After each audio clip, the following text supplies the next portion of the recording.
បងខ្ញុំបាក់ចិត្តហ៎បងបាក់ចិត្តរឿងអីអូនខ្ញុំឆ្លាញ់រីម្នាក់ឥឡូវគឺយកណាត់ថ្មីបាត់ហ៎បងកុំបាក់ចិត្តឯអាពៅបើថាបបាក់ចិត្តខ្លាំងទៅលោតស្ពានទ្រូចង្វាងាប់បងតាអូនណាធ្វើចឹងហ៎បងថ្ងៃនេះអូននាំបងទៅជួបសង្សារចាស់អូនអាលហាមនោះទៅប្រាប់ពីថ្ងៃរៀបការរបស់យើងអូខេអូន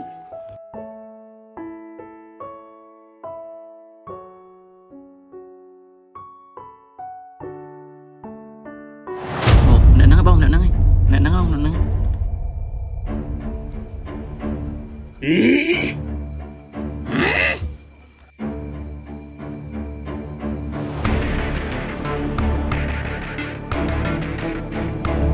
អាណាសង្សារចាស់សង្សារ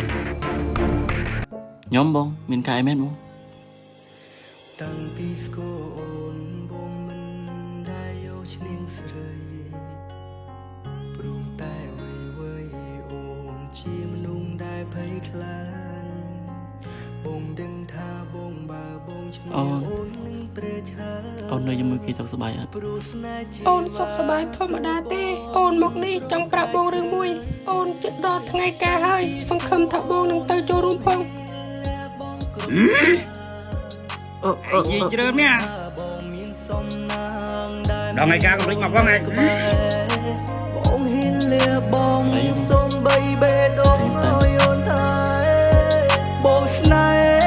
ហ៍តែស្រីឆាជីវិតរបស់បងស្របំព្រមពេលមានអូនបងមិនចង់មានអ្នកផ្សេងក្រៅពីរូបស្ងួនមានតែអូនម្នាក់បងជឿជាក់ក្នុងជីវិត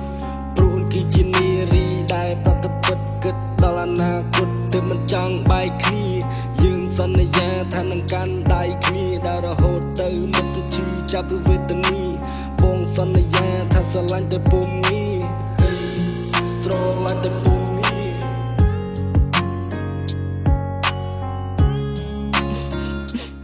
រ